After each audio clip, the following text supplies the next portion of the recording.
Okay, so here's my game. The match we're gonna be playing is against here against friend Anish. So looks like I'm starting off in a pretty good spot. Just made Fantasyland. Trips on the bottom, two pair in the middle. All right, all right. So as you can see there, I've got a Fantasyland hand. So let's see what I got here. There's definitely some full houses here, a flush, maybe both, right? Flush and a full house. It's a pretty good hand. Yeah, that's pretty good. All right. So let's just make sure we can do better by go ahead and make that now. Now we're gonna see, you know, my friend Niche try to move against me. Wow, he's catching all the cards. Now we're in trouble. So now he's a favorite. Wow, okay. All he needs now is a queen, and he's gonna get to the fantasy land against us. The good news is so far scooping, and that is what happened. Won the round. Next hand, pretty normal hand. Here, so this is kind of interesting, where I'm definitely playing the 5-6 of hearts in the bottom for sure. That's a really good open, really flexible hand. High upside, good flexibility.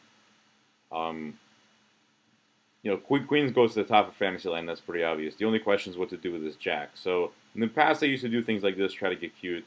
But now I've just found I put it in the middle, leave the top available for a king, not really worry about it too much. So, Anish has a pretty standard hand. I think he's going to go for the full house in the bottom.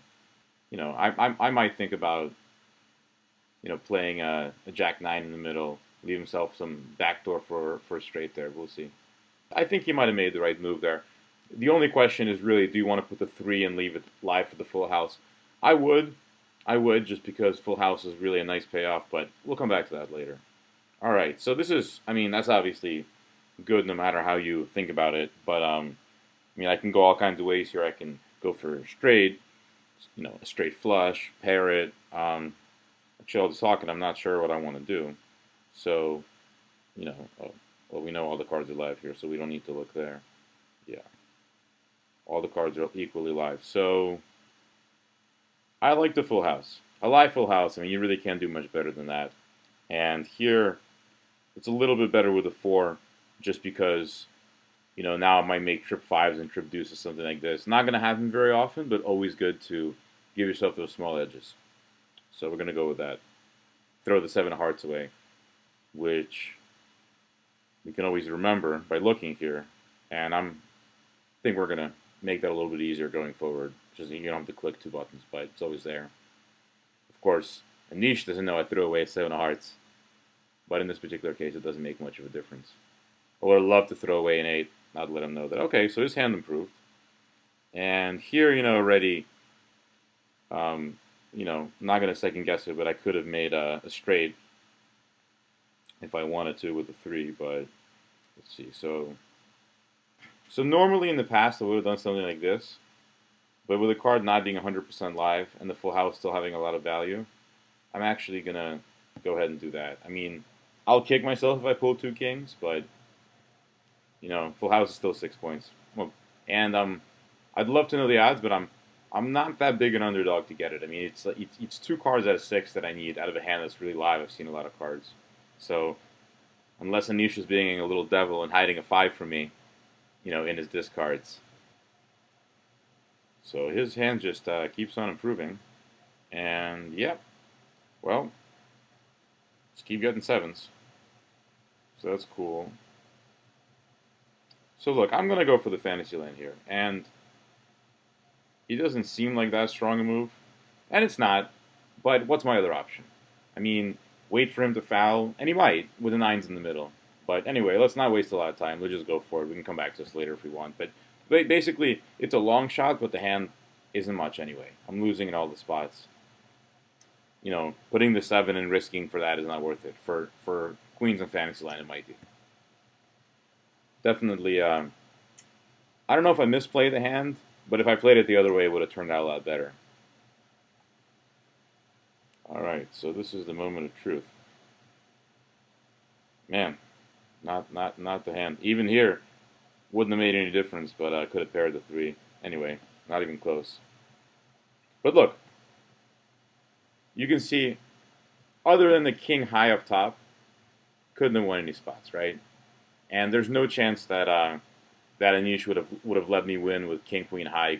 You could have saved the ace for the last card, etc., etc. You know, and you see this a lot. I gambled for Fantasyland not because my odds were good, but because the alternative was basically a 0. Anyway, Anish got a good hand. I guess I'm lucky I played defense and didn't catch a queen. Let's play the next round.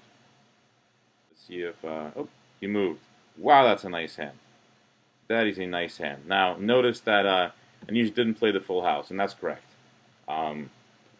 This way he can make quads, make a big hand in the middle. I would have thought about putting 2 queens up top to go for Fantasyland, but in this case, I mean, this is just the right move. This is a really high upside hand. Anyway, it's played, but he played it in the most valuable way possible. It's almost impossible for him to not to end up with 2 pair better in the middle, likely still a full house in the bottom, maybe quads. You know, if he has 2 aces, throws them right up top, makes Fantasyland. It's just a great hand. So we're coming from behind, and since we're coming from behind, just got to go for Fantasyland right away. Normally I would do something like this with a straight flush. And let's see. You know what? I'm still going to do that. I mean, the 10 I'd rather have on the bottom, but you know, straight flush is pretty good, even if some of the cards look dead. Again, same as the hand before, and you'll see me say this over and over again. Sometimes you just don't have better alternatives. You know, it's not about making a move that makes your hand look good. It's about maximizing the opportunity, giving your opponent's hand. So here I'm just looking what he has. Do I need those cards? And I might have a lot of regret here. I might put it in my hand, but you know, just like having that straight flush on the bottom. You know, okay, wow. So this is interesting. But it's a shame we're wasting the jacks, but there's not even a question here. I think you got to make the Fantasyland. You got to go for Fantasyland. His hand is so good, my hand is so bad. The only question is, do I put the live jack in the middle? You know, and again, there's also the option of putting 2 jacks, but let's just roll with that. Looks weird. Might not be correct. Might be worth looking up. I'm interested about this hand, but I guess, you know, if I'm wrong, I don't think I'm wrong by much. I mean, his hand is great, my hand is bad. My pair outs are all good. The aces are out there. You know, if I catch 2 aces right here, really improves the hand a lot. Well, see, and it's starting to get better already. Put that ace there for sure. I need another one. Question here, do I put the dead 8 and try to make a straight, even with a 6? Or do I just, you know, waste the card and now I need an ace to make the hand? I think this late in the hand, I got to give myself more options. I don't have time to wait for hearts.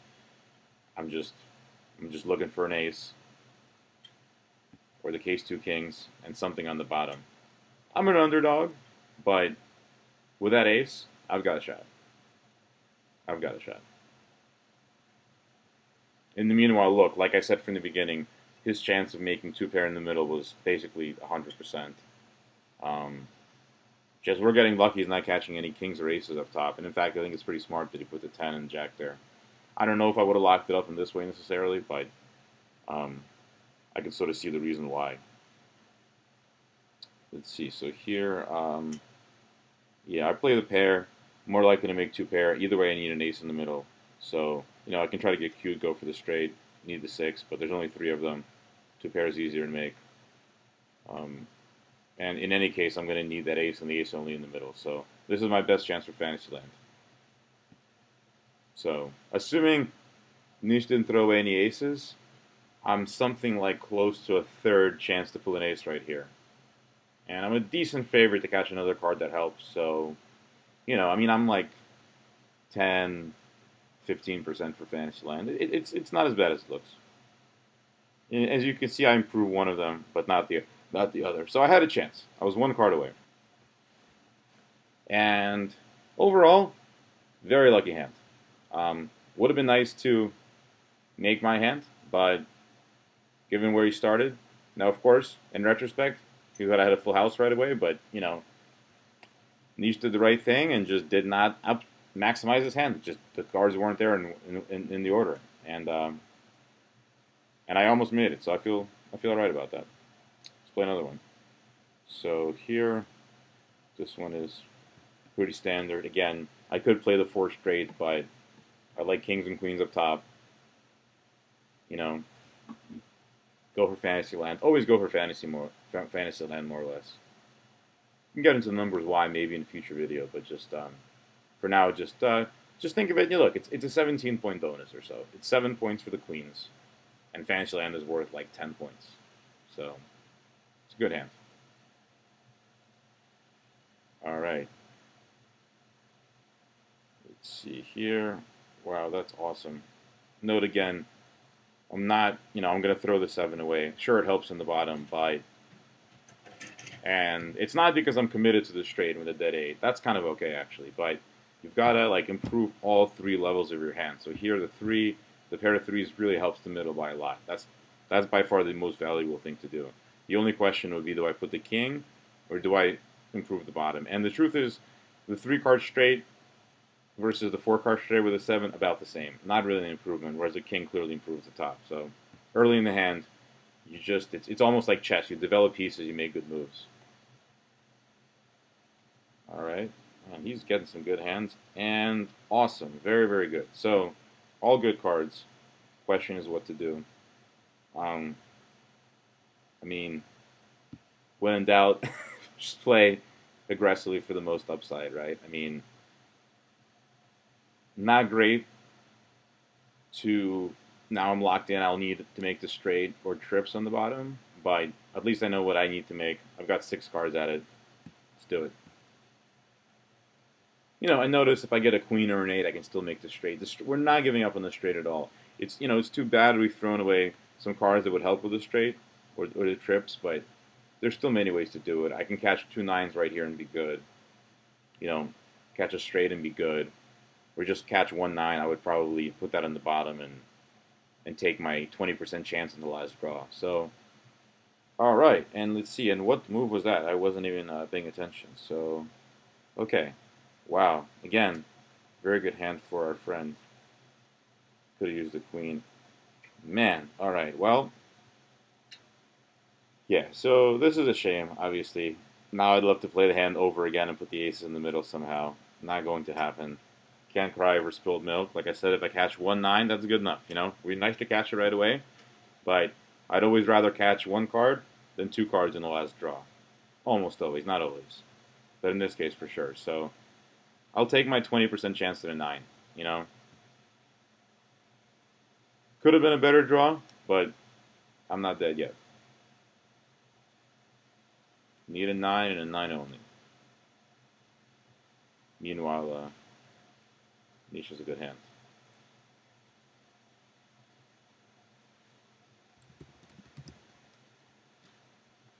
Okay, and yep, caught his perfect card, and did we get a 9? Nope. No 9s. No 9s. And in fact, could have never made the straight, right? He caught all these 8s. We needed an 8 for the straight. It's kind of, a bit of a frustrating hand if you look at it. If you just look at the cards, we're going to end up with, 2 7s, 2 9s, 2 10s, and 2 jacks. Not really, unless you know that's coming, it's hard to really commit to the 2 pair in the body. You're going to try to make the straight or trips. I don't regret making the 3s in the middle. Had the upside, had it going into the last card. Could have made the straight, of course, but, the kings and queens belong up top, not really in some sort of 2-point straight at the bottom. So, getting crushed, but playing okay, I think. Meanwhile, Misha setting his Fantasyland hand. I've got no clue what he has. Let's see what I got. Alright, easy hand to play. Go for the, leave that opportunity for the flush. Could do something like this, for the straight, but that's just silly. Full houses are good. They're frequent. I'm like 50-50 to make a full house here. Maybe a little bit less now, but still doing alright. Keep that full house dream alive. And that's fine. Got 2 pair, need an ace. Boom. Big favorite for Fantasyland here. Need an ace or king or a 7. Would be a nice spot to squeeze, but I'm not going to tease you guys. Well, made the full house. Maybe I can even win the top with ace high. Nope, not the case. So, for less experienced players, you'll notice that here, Anish does not stay in Fantasyland. His hand is not Fantasyland, even though he made aces up top. It's just, if that was enough to stay in Fantasyland, hand would be too easy. So the requirements are a little stiffer. Um, but, we're back to playing a normal hand. All right. And again here. Now, there's still some debate over a hand like this. Again, I'm just a sucker for straight flushes, so I always play them, even though, as you've seen already, I fouled 2 hands and haven't made any.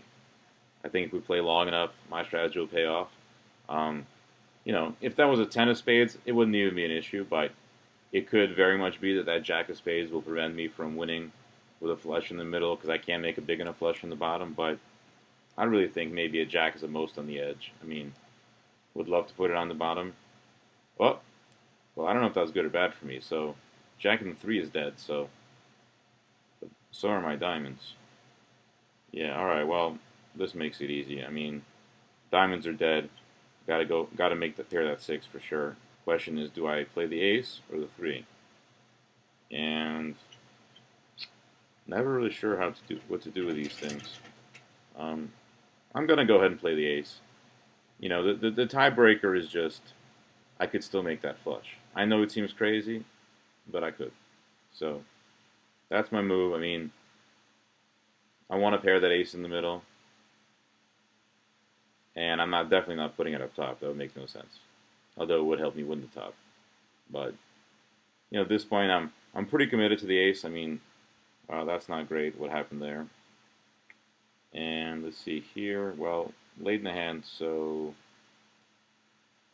I guess I'm going to give up my full house dreams. Let's do this. So let's see. Is everything live? Yep, everything's live. Yeah, let's do that. Maybe make a pair of 9s, and that could be all right. Go for 2 pair in the bottom. I mean, at this point, just the full house odds. I'd love to graph it in the chart, but they started off high and they got small real quick. So, wow, he made his flush. It's unlucky. All right, well, as before, we're definitely going to play the queen. Anish has a nice hand. We have a terrible hand. We're losing in all the spots. And just do that. I mean, 2 aces, and I need something for the bottom. Let's roll with it. Now, this is, though, the downside of not playing the spades on the bottom, of course. Now, when we started with the first 5, we had no idea which cards he'd open with or have. But as it were, if we could just flip these cards, I mean, just notice, right? Put the spades in the bottom, put our middle hand in the middle, great hand. As it is, not a great hand at all. We make the 6, which is cool, but can't beat the middle. Although, trips doesn't get any points anyway in the bottom, so it's not like we misplayed it or anything. The queen was definitely the right play. Just a little bit upsetting that again if you flip the spades in the middle and the bottom hand.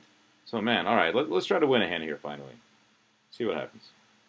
All right, so another decent open for Anish, although not as good as some of the others. That's what he's got is like maybe an average hand. I might have played his hand a little different, but not sort of the focus here. Let's see. Yeah, we definitely like the kings in the middle, kings up top. Playing the 2, playing the 2 live cards. Pretty easy. So here, we don't really care what we make in the bottom. Make a full house is nice, but the key is getting those queens, or maybe settling on top, or maybe settling for jacks. Okay, so this is great. This is awesome. Now our hand is great. Now, for once, we have an advantage. He's playing aggressively, which is smart, for the same reason I played aggressively before. My hand is good, his hand is not. Might as well make those 2 pair. If he gets hit queens instead of me, still wants to throw him up top. Okay. And here, the question is, do we take the points with the 10s or wait for queens? Some I find surprising, but I'm going to take the points. It's just counting the fingers. 6, 7, 8, 9, 10. 5 points, guaranteed.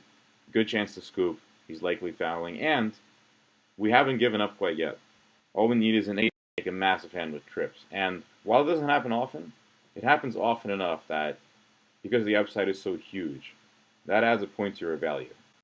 Think of those tens as tens with a small chance to improve.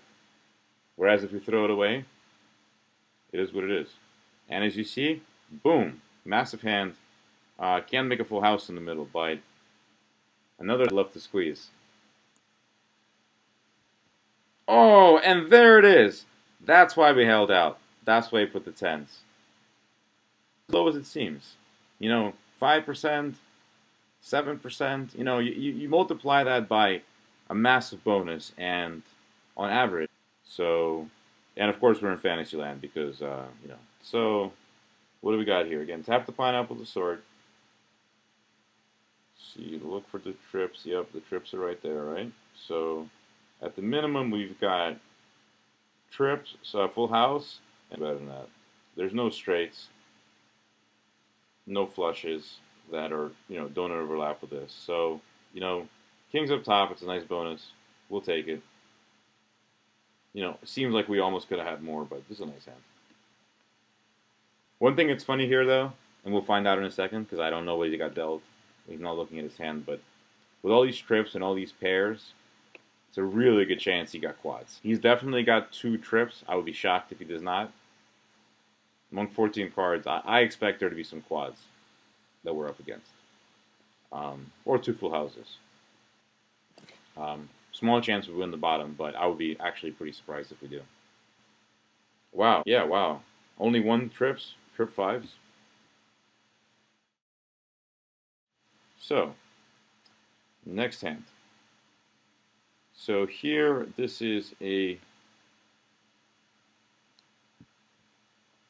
something I sort of learned from a study a while ago. But again, same thing, straight flush. Always a straight flush. It's nice to play the full house because that's more points, but with the arrangement, then you end up with a goofy middle. You end up sort of making your pairs out of order, etc., etc.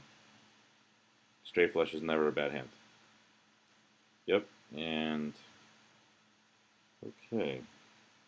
So actually here, because of all the spades, we're actually going to just give up on the flush. The 3 flush with the 3 spades dead is not a favorite to make it. It's like 50-50, And here we can lock in 2 pair. Jacks and 8s are live. We can play like 2 10s if we get them next round in the middle there.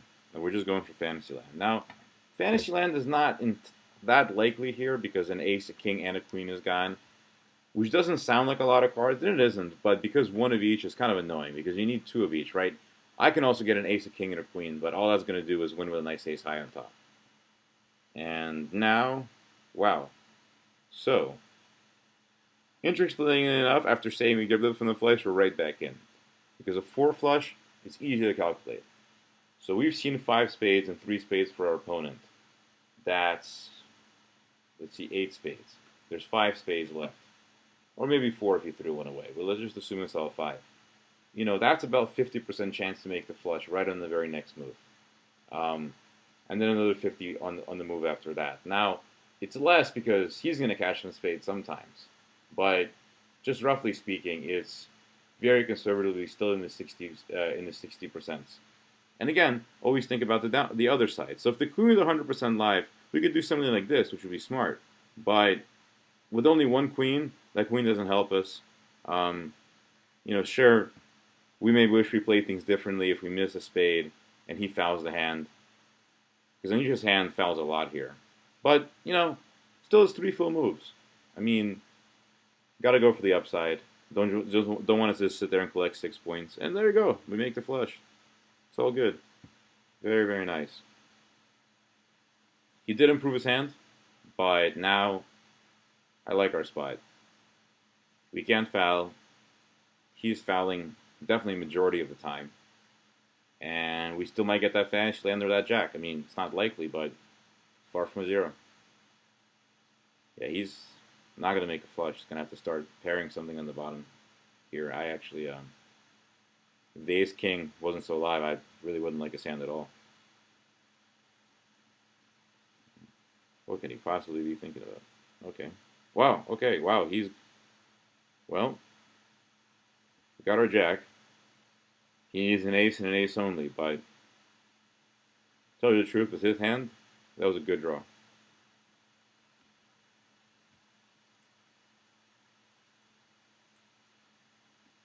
Oh man, and he got there. Well, that's fair, you know. We got pretty lucky with the trip 10, so not really allowed to complain. So, okay, well here, standard spot I keep mentioning. Um, Straight flush, kings in the middle. Now here we will play the jack just to get those queens. It is nice to earn some points back. So a bit of a choice here, but we're gonna put that on the bottom. I mean, I don't know if it's the right move. I should know, I don't, but definitely helps us make two pair. So that's good enough for me. All right, and now our situation changed a little bit. So with a 9, it doesn't really help improve the bottom, but it helps us know we're going to make it straight when we get there. So at this point, that also means I can play the ace, because then I can play two pair in the middle. Anyway, I'm talking too much. Let me just play my hands. All right, but basically this is the payoff. So now we can put the ace and go and make Fantasyland with a 6. We need a 6 and a 6 only. Whereas if we made two pair in the bottom, it's not just the 2 points for the straight, but also the fact that we're committed to just a pair of kings. So this is a better hand. Let's see if we got a 6, and we did. And even though we didn't make Fantasyland, this is not a bad hand. We're going to win something back. Yeah, we win the middle, which is nice. And pretty standard. I mean, two pair of kings is a hard hand to beat. So, and we're back at 0. Thanks everyone for watching.